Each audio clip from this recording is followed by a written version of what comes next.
So brother, Jaganmohan Reddy పాదయాత్రలో ఇచ్చిన హామీల్లో job calendar ఒకటి. ప్రతి సంవత్సరం జనవరి 1వ తేదీన టెన్షన్గా జాబ్ క్యాలెండర్ విడుదల చేస్తామని చెప్పాడు. 5 ఏళ్ళు అయిపోయింది, ఇంకా 3 నెలలు ఎన్నికలు. 5 జనవరిలో వెళ్ళిపోయిన పరిస్థితి. మరి ఒక్క జాబ్ క్యాలెండర్ కూడా వచ్చిన ఎక్కడ దాఖలాలు కనిపించలేదు. ఎట్లా చూస్తారు ఈ అంశం? అంటే జనవరి 1 వస్తుంది పోతుంది, కానీ సరైన టైం జాబ్ క్యాలెండర్ రాలనే విషయం ఆయన మర్చిపోయినారు. అది ఆయన స్వభావం. అది మా మాట తిప్పను మడం తిప్పమనే మాట అని అది నిద్రపోయినప్పుడు గుర్తుకొస్తుంది, లేచినప్పుడు మర్చిపోతాడు. అది ఆయన స్వభావం, మనం ఏం చేయలేం దానికి. ఎందుకంటే గజని వాళ్ళ అమ్మ రజనీ అయినా మనము ఆయన ఫాదర్ని చూసి ఏదో మాట మీద నిలబడతారని చెప్పేసి ఇతన్ని నమ్మాము. ఇంకా ఇతను ఫాదర్ కాదు, కొడుకు కాదు, ఇతను కర్నింగ్ హీరో అని చెప్పేసి ఈయన రుజువు చేసేసాడు అనమాట. ఈయన బాగా తప్పవుతుందంటే మళ్ళీ ఈయన చెల్లెలు వేరే రూపంలో మా దగ్గరికి మళ్ళీ మాకు టార్చర్గా వస్తుంది. శని పోయినా శనిద్రం పోనట్లా తండ్రి ఏదో మంచి చేసిన కొడుకు గెలిపించుకుంటే కొడుకుతో టార్చర్ ఎక్కువైపోయింది. సర్లే కొడుకు వెళ్ళిపోతాడు కదా చూద్దాంలే అని మళ్ళీ చెల్లెలు వస్తుంది. ఎవరి బాధ అనుభవించాలో మాకు ఇంకా దళితం ఎప్పుడు మాకు ఈ రాష్ట్రంలో మాకు ఎప్పుడు దళితం వీడుతుందో మాకు తెలియట్లేదు. అంటే ఇప్పుడు షర్మిల వల్ల కూడా నష్టమేనా అంటారు రాష్ట్రానికి? అంతే కదా, షర్మిల పాదయాత్ర చేసి అంత చేయడం వల్లే కదా ఇతనికి పట్టం వచ్చింది. లేకుండా ఇతనికి ఆడ వస్తుంది. ఇవన్నీ ఇంటి రాజకీయాలు ఇవన్నీ. ఇప్పుడు ఇంట్లో ఏం జరుగుతుంది ఏమంటే చెప్పే కదా, అది ఇంతకన్నా బ్లడ్ రిలేషనే కదా, తప్పదు. ఎంత మనం ఆడుచుకున్నా తిట్టుకున్నా ఏమనుకున్నా కదా ఒక ఇంట్లో ఉంటారు కాబట్టి వీళ్ళు క్రిస్టియన్సే, రెడ్లైనా ఒక పైన ఒక రిజర్వేషన్ ఫీలింగ్ తప్ప ఏంది లేదు. క్రిస్టియన్స్ ఎంత కాదన్నా కూడా కులం అనేది పక్కన పెడితే ఎంత కదన్నా ఒక కుటుంబం ఒక ఫ్యామిలీ వచ్చిన రాజకీయమే. అది బ్లడ్ రిలేషన్ అనేది మారదు. అదేదో ఫ్రాంక్ అది. ఓకే. సో ఇప్పుడు ఏదైతే మైనారిటీ యువకులకి జగన్మోహన్ రెడ్డి ఇచ్చిన హామీల్లో చాలా ఉన్నాయి. మైనారిటీ యువకులకి కావచ్చు, అసలు మైనారిటీ సామాజిక వర్గానికి కావచ్చు. సో ఏంటి అసలు ఎట్లా చూస్తారు ఇప్పుడు ఈ జగన్మోహన్ రెడ్డి మైనారిటీలకి చేసిన అంశాన్ని ఎట్లా చూస్తారు? మైనార్టీలు కంటే మైనార్టీలు మాత్రమే అని చెప్పడం చాలా తప్పది. మైనార్టీలు అనే సమస్య పక్కన పెడితే ప్రతి ఒక్క రిజర్వేషన్ క్యాస్ట్కి ఈయన తీరని లోటు తీరని ద్రోహం చేశారు. ఎందుకంటే మెయిన్ వచ్చేసి వాళ్ళకి సబ్సిడీ లోన్లు వస్తుండే 100 మందిలో కనీసం 10 మంది అయినా బాగుపడుతుంది ప్రతి ఒక్క క్యాస్ట్ వాళ్ళు. కానీ మైనార్టీలు మెయిన్ ముఖ్యంగా గెలిచడానికి కల కారణము మైనార్టీలు గెలిచడానికి 40 to 60% దాకా కారణం. 40% అనుకుందాం, 40% ఓట్లన్నా మామూలు ఓట్లు ఏం కాదు. 40% ఓట్ల కారణం మైనార్టీసే మెయిన్. ఈ ద్రోహం చేసింది కూడా ఎక్కువ ముఖ్యంగా మైనార్టీలకి. దులాన్ స్కీమ్ కావచ్చు, సబ్సిడీ లోన్లు కావచ్చు, వాళ్ళకి మూలన స్కీములు కావచ్చు, ఏదైనా కానీ సరే, స్కాలర్షిప్లు కావచ్చు, సెంట్రల్ స్కీమ్ కావచ్చు, స్టేట్ స్కీమ్ కావచ్చు, ఏదో సెంట్రల్ ఇస్తున్న బియ్యం మేము ఇస్తామని చెప్పి ఇవ్వడం తప్పితే కానీ ఇతను సొంతంగా అంటూ ఇచ్చిందంటూ ఏది లేదు. సెంట్రల్ వాళ్ళ పేరు చెప్పుకొని మేము ఇచ్చినామని చెప్పుకోవడమే. డైరెక్ట్గా మేము ఇచ్చినామని చెప్పింది దాఖలా ఐఎమ్ ఆల్సో ఎడ్యుకేటెడ్, నేను చూసినంటూ ఏం లేదు. అప్పు మాకు రాష్ట్రం విడిపోయినప్పుడు ఎంత ఉంది, చంద్రబాబు గారు బయటకు వెళ్ళినప్పుడు ఎంత ఉంది, ఇప్పుడు ప్రస్తుతం ఎంత ఉంది అనేది ఐఎమ్ ఆల్సో ఎడ్యుకేటెడ్. మాకు తెలుస్తుంది మాకేం ఎట్లా అని. అన్ఎడ్యుకేటెడ్స్ పల్లెటూరు వాళ్ళు వీళ్ళు 1,00,000 చెప్పినా వినడానికి మేము అన్ఎడ్యుకేటెడ్ ఫెలోస్ ఏం కాదు. ఒక యువకుడిగా దాదాపు జగన్మోహన్ రెడ్డి వచ్చిన ఈ 5 ఏళ్ల కాలంలో దాదాపు 11 నుంచి 12 లక్షల కోట్లు అప్పులు తీసుకొచ్చారని చెప్పి వినిపిస్తూ ఉన్న మాట. ఒక పక్క చూస్తేనేమో ప్రభుత్వ ఉద్యోగులకి సరైన సమయానికి జీతం ఇవ్వట్లేదు అనేది ఎక్కువగా వినిపిస్తూ ఉంది. ఈరోజు ఆ ఉద్యోగస్తులందరూ కూడా రోడ్లెక్కి మా జీతాలు పెంచండి, మాకు ఇచ్చే జీతం సరిగ్గా టైంకి ఇవ్వండి అని చెప్పి వాళ్ళు చెప్తా ఉన్నారు. ఇవన్నీ పట్టించుకోవడం మానేసి గెలవాలి, గెలుపు ఒకటే లక్ష్యం, ఎమ్మెల్యేలను మార్చుకుంటూ వెళ్తూ ఉన్నాడు.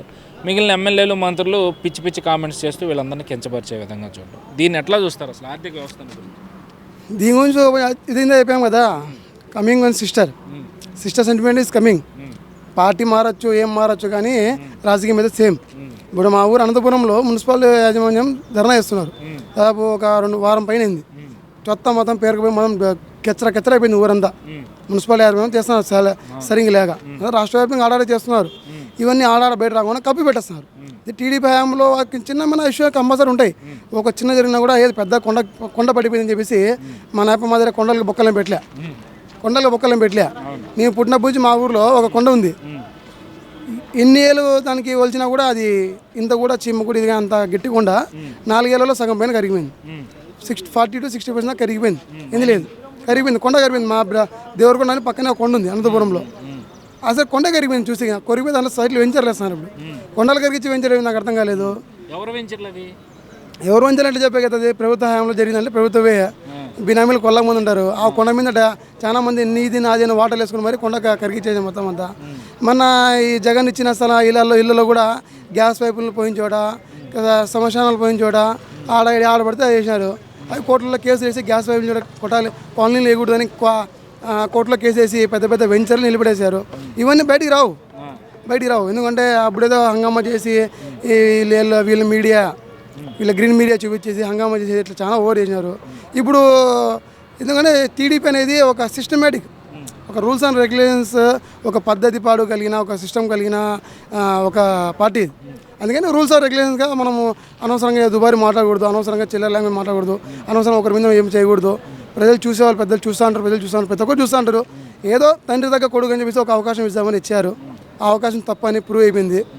ఇంకా మళ్ళీ మరి ఇప్పటికీ 175కి 175 అని అంటా ఉన్నాడు కదా జగన్మోహన్. చెప్పేదా నేను కళ్ళలో అనుకుంటారు పొద్దునేమని, కళ్ళలో అనుకుంటారు. నాకు కళ వచ్చింది చెప్పింటాడు. మామూలే కళ్ళలో 190 అనుకుంటాము, ప్రతి ఒక్కటి చేయాలి కదా. ఇప్పుడు ఎమ్మెల్యేలు మార్చుకుంటూ పోతున్నారు, చాలామంది వ్యతిరేకం ఉంటారు, పోతుంటారు, వస్తుంటారు. ప్రతి ఒక్కటి మనము ఆశలుకి హద్దులు లేవు. మనము ఏ రోజే కానీ మేము అన్ని కొట్టాలా ఇన్ని కొట్టాలని టార్గెట్ చెప్పినంత కానీ ఖచ్చితంగా కొట్టాలని ఎవరి మీద మనం ప్రెజర్ వేయలే.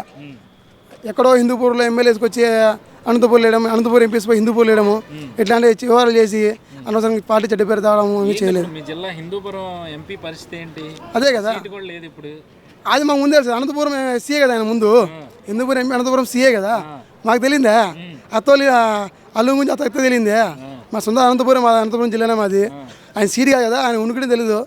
డిపార్ట్మెంట్లో ఆయన సీఏగా ఉన్నప్పుడు చాలా మంచి ఆయన, మంచి రెవల్యూషన్ ఉండే, మంచి క్యాడర్ ఆయన, మంచి కేసులు చేస్తుండే, అది మంచి గుడ్ విల్ ఉంది. ఏదో దివాకర్ రెడ్డి మీద వాళ్ళ ఏదో ఇష్యూ ఈగో వాళ్ళ ఏదో అప్పుడే హవాలో ఎంపీ అయినారు, అదే కంటిన్యూ చేద్దాం ఉన్నారు. ఇంకా ఎత్తిపోయి ఇంకా ఆ రేంజ్లో ఒరిజినల్ వీడియోస్ వస్తే ఏం చేసేది? ఇంకా అది చూపించే మొహం కూడా లేదు అనంతపురంలో.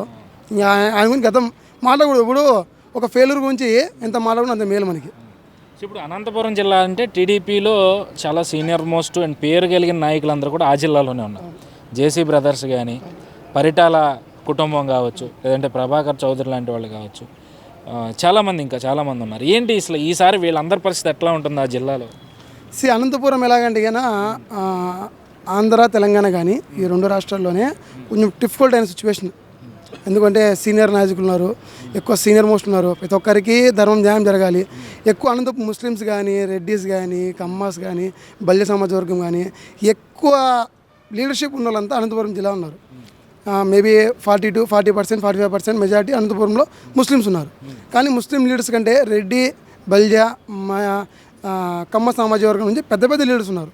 ప్రతి ఒక్కరికి న్యాయం జరగాలంటే వాళ్ళకి నామినేటెడ్ పోస్ట్ తప్పదు.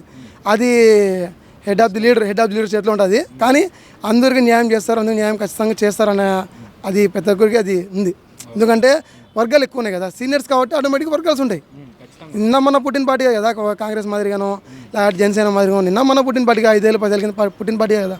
ఆల్మోస్ట్ చాలా మోస్ట్ ఆఫ్ సీనియారిటీ అయిపోయింది. మన ఆంధ్రప్రదేశ్లోనే most of second seniority party. వర్గాలు ఉంటాయి, సీనియర్స్ ఉంటారు, పెద్ద పెద్ద లీడర్స్ ఉంటారు, వాళ్ళ వర్గ పోరాలు ఖచ్చితంగా ఉంటాయి. కానీ ఇల్లు ఒకటే కాబట్టి సర్దుమడం అయితే పక్కా గ్యారంటీ. దాన్ని వీక్నెస్ తీసుకొని వేరే పార్టీలు దానిపైన బుడిదలం చేస్తే కన్నా అది వాళ్ళ తప్పది. ఇప్పుడు చెల్లెలు చేసిన మంచితనం వల్ల అన్నయ్యకి పోస్ట్ వచ్చింది. ఇప్పుడు అన్నయ్య ఊడిపోయే అవకాశం ఉంది చెప్పేసి మళ్ళీ చెల్లెలు తెలంగాణ నుంచి రిటర్న్ కంబ్యాక్ టు ఆంధ్ర అని చెప్పేసి మళ్ళీ ఇప్పుడు కాంగ్రెస్లో మొత్తం సీనియర్స్ మొత్తం తీసుకొని మళ్ళీ పార్టీ ఫామ్ చేసి మళ్ళీ అన్నయ్యని ఏదో కూడా అన్నయ్యకి వచ్చేట్లు చేయాలి. అన్నయ్యకి ఒకవేళ పోస్ట్ రాకుంటే ఇంక నెక్స్ట్ ఫ్యూచర్లో ఈ పక్క కాంగ్రెస్ మధ్యలో ఉంది. ఇప్పుడు బై మిస్టేక్ వైఎస్ఆర్కి వెళ్ళిపోతే మా అన్నయ్య పరిస్థితి ఏంది అన్న ఉద్దేశంతో చెల్లెలు రావడం తప్పినా అంత మించి ఇంకేంది లేదు.